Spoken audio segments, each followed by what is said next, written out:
Wa furudu adapun utawi pirang-pirang padu-padune wudu. Padu-padune wudu. Iku niatu ada niat nekani padune wudu. Jadi wudu ini nggak harus niatnya nggak harus nawaitul wudu al rafil hadas. Boleh nawaitu fardhol wudu. Cukup. Cukup. Awit toharoh atau niat sesuci. Nawaitu suci cukup. Awit toharoh listibati sholah. Awit toharoh tanda sesuci listibati sholati karena amreh kawenangane sholat. Atau niat toharoh untuk diperbolehkan sholat. Kapan niatnya? Inda awali ghusli juz'in, nalikane kawitane bagian. Nalikane kawitane basuh bagian minal wajhi saking wajah. Kenapa kok wajah? Karena pertama anggota yang wajib dibasuh itu wajah. Lu itu tangan sunnah. Kumur-kumur sunnah. Jadi kenapa kok membasuh wajah? Karena anggota yang wajib dibasuh pertama itu wajah. Makanya niatnya pas wajah. Gitu. Karena niat itu kan apa? Sholat. Kenapa sholat niatnya pas takbiratul ihram? Pertama perbuatan sholat yang wajib itu adalah mengucapkan takbiratul ihram. Walaupun dah hilaf apa takbiratul ihram dulu, apa berdiri dulu, karena kan bisa itu. Iya kan? Berdulu apa takbiratul ihram dulu, apa niat dulu. Gitu. Itu biasa dah. Ya. Itu dulu nih pernah ada apa muktamar atau pertemuan ulama tingkat dunia. Ya, ulama yang kaliber kalau sih yang kelas ranting, kelas desa enggak diundang. Kelas kaliber. Zamannya Syekh Mutawalli Sa'rawi terkenal. Syekh Mutawalli Sa'rawi belum lama meninggalnya tahun 989. Belum lama. Lahir beliau 911. Mantan apa Grand Syekh Al-Azhar. Kumpul ulama. Itu biasa yang ininya sambutannya diantaranya profesor kan, profesor doktor. Dia kayak profesor, sambutannya gimana gitu ya, kayak tinggi begitu. Syekh Mutawalli Sa'rawi nanya sama profesor itu, Prof, kata Syekh Mutawalli Sa'rawi, ketika Kanjeng Nabi itu air yang menyentuh tubuhnya Nabi ngalirnya kemana? Dia mikir, diinget-inget di kitab itu, nggak bisa, dia nanti besok aja. Akhirnya setelah itu mau tahu, maksudnya nanti dilanjut besok lagi. Dia pulang ke rumah cari di kitab, cari dari malam sampai subuh nggak ketemu. Nggak ketemu tabirnya sampai lelah. Aduh, nggak ketemu. Kitab udah dibuka semuanya nggak ketemu. Akhirnya ketiduran, mimpi ketemu Rasulullah. Sama dua orang, Kanjeng Nabi sama satu orang lagi, orang yang bawa lampu tapi wajahnya nggak jelas. Akhirnya si profesor kebenaran nih, ketemu Rasulullah. Nanya, aku mau nanya, ketika engkau dimandikan, ketika engkau wafat dimandikan, airnya itu mengalir kemana? Kata Kanjeng Nabi nih, Kanjeng Nabi SAW, tanya aja sama orang yang belakangku. Orang yang bawa lampu wajahnya nggak jelas dalam mimpi ini profesor nih. Kata dia, dijawab bahwa yang memandikan, yang bertemu dengan jasadnya Kanjeng Nabi itu menguap ke atas. Akhirnya itu menguap ke atas, kemudian itu air ke atas gitu jadi embun, kemudian percikannya ke bumi. Kemudian tanah seluruh dunia yang kena percikan air yang bekas itu jadi masjid. Makanya insya Allah ini cikannya Kanjeng Nabi. Ya masjid, iya kan? Iya loh. Akhirnya dia bangun, udah tenang, udah ketemu jawabannya ya kan? Datang ke tempat muktamar, nyari Syekh Mutawalli Sa'rawi. Mana Syekh Mutawalli? Ya udah ketemu. Ya Syekh, aku udah tahu. Apa jawabannya? Oh, air itu menguap ke atas, kemudian menjadi embun, kemudian memercikan, kemudian dari bawah jadi masjid. Lu kamu tahu jawaban itu dari siapa? Dari Rasulullah. Bukan, kata dia. Kata dari orang yang bawa lampu. Lu kok tahu? Ini kan mimpi lu. Iya kan? Ini mimpi, kok tahu? Kata saya mau tahu yang bawa lampu ini aku. Oh, lama kali, lu lama beneran. Yang bawa lampu nih aku. Saya mau tahu seorang. Itu masjid ini luar biasa loh. Makanya hormati itu masjid rumahnya Allah Subhanahu wa taala. Nah, kemudian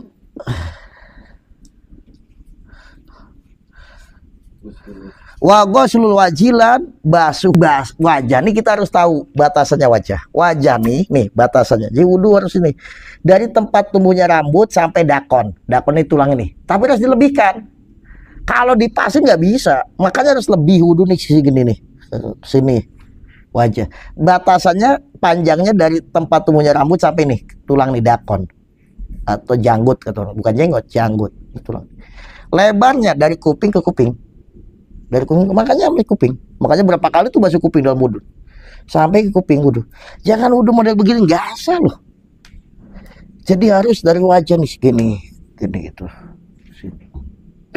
Iya kan? Begitu. Wajah tuh begitu, itu wajah. Makanya kayak perempuan tuh, sholat pakai mukenanya ke segini, nggak asal itu. Kenapa? Karena aurat wajah itu aurat perempuan ini dalam sholat selain wajah dan telapak tangan. Harusnya segini. Dilebihkan. Kenapa? Ya kan ini batasnya. Kelihatan ini. Segini. Ini ke sini. Ketutup. Tapi hati-hati rambut yang kelihatan. Jadi di sini di atas bukan di kulit nih, di atas ini. Tuh bojo perhatiin. Lu hati-hati loh. Nah, ketika wudhu harus dilebihkan. Kenapa? Kalau dipaskan nggak bisa. Karena malayatimul wajib ila bihi bahwa wajib. Sesuatu untuk menyempurnakan yang wajib, ya kita melebihkan itu untuk menyempurnakan yang wajib. Wajib masuk wajah itu wajib. Nah, dilebihkan supaya sempurna di dalam membasuh wajah, dilebihkan. Maka melebihkannya itu hukumnya wajib. Ya batasannya nih. Jadi jangan wudhu malah segini doang. Ya nggak selalu ini batasnya tempat tumbuh rambut sampai ini. Ini lebihkan, sini lebihkan. Ya, lebarnya dari kuping ke kuping itu aja. Hati-hati takut ada belek makanya giniin. Bersihkan dulu kalau enggak. Ini. Kalau ada belek, ini air ini nggak sampai ke sini. Sedangkan ini wajah. Kalau air nggak sampai, berarti nggak sah basuh wajahnya. Kalau nggak sah basuh wajahnya, ya nggak sah wudunya. Kalau nggak sah wudunya kemudian sholat, ya sama sholatnya pun nggak sah. Ya hati-hati ada belek gitu. Ya tadi yang syarat-syarat sahnya wudhu itu hati-hati. Kemudian wal yada ini lan basuh tangan loro ma'al ini ing dalam sertane sikut loro. Jadi kalau di sini langsung enggak ilal mirfaqan tapi ma'a beserta kedua sikutnya. Jadi kalau sapi ini sikutnya harus dibasuh. Makanya dilebihkan. Segini membasuh tangan nih. Di sini. Jangan pas ini, nggak bisa lebihkan. Basuh tangan, ya wajib lo itu. Basuh tangannya nggak beres, ya nggak beres wudhunya. Lebihkan. Kemudian wa masubak dirroksilan ngusap sebagiannya sirah. Nah kalau Imam Syafi'i sebagian ijtihad baik kepalanya maupun rambutnya. Imam Syafi'i boleh. Asal rambut yang masih dalam batasan kepala. Tapi kalau rambut yang udah keluar dari kepala, orang rambutnya panjang, dibasuh rambut yang udah keluar, nggak sah. Makanya di sini bahasanya wa masuba'dir roksinya kepala. Kalau rambutnya masih dalam batasan kepala, boleh kepalanya, boleh boleh rambutnya, boleh kulitnya, penting kepala. Nah kalau imam yang lain ini semuanya. Makanya kita nanti di sunahnya yang semua kepala itu gitu. Kalau yang pardunya sebagian sedikit aja coel doang gitu sah udah.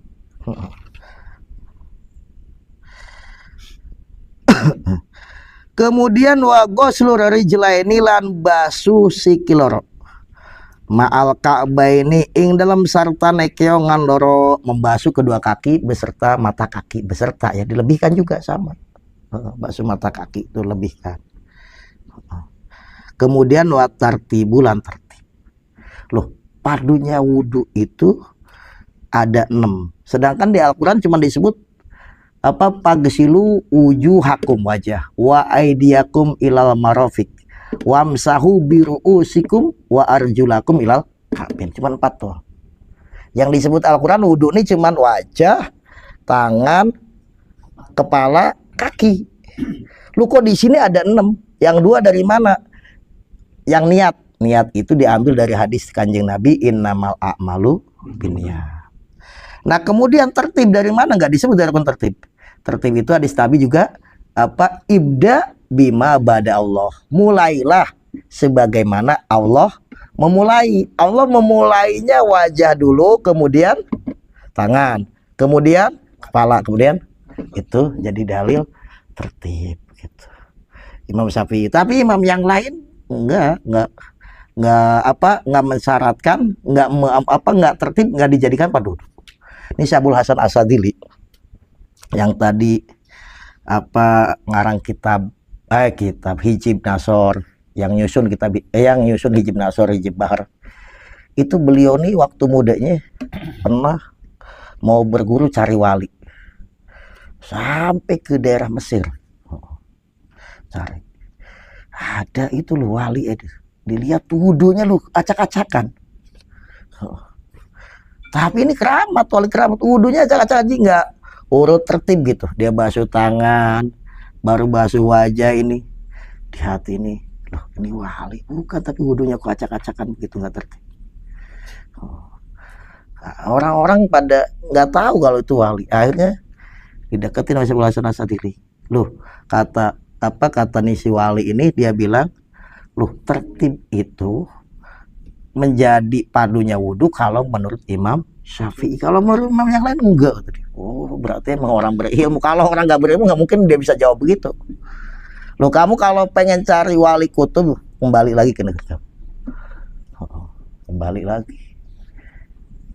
Jadi kalau Imam Syafi'i memang tertib, nggak tertib ya nggak sah. Wudhunya kita diacak orang awam, ya jangan, harus kasih tahu. Parun ayhada parun. Utawi iki iku ono cabangan. Lawasaka lamun mangmang sopo uwong pitathiri udwin ing dalam nyuciaken anggota wudhu. Mangmangnya kapan? Qoblal farogi ing dalam sadurunge rampung minal wudhu'i saking wudhu. Misalkan kita ragu tadi nih basuh mukanya udah sempurna apa belum ya, atau basuh tangan tapi belum selesai wudhu, belum ketika wudhu ragu. Gimana? Toharohu, maka nyuciaken sopo uwong atau sopo man hu ing udwin. Kalau misalkan ragunya itu masih dalam keadaan wudhu, ya tinggal diulang, sucikan ya. Misalkan sempurnakan, tinggal diulang aja.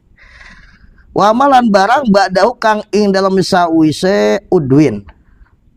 Dan teruskan, misalkan ragunya wajah, ya berarti balik lagi ke basuh wajah, ke tangan gitu. Kalau ragunya tangan, ya balik lagi ke basuh tangan, berarti tinggal kepala, lanjutkan.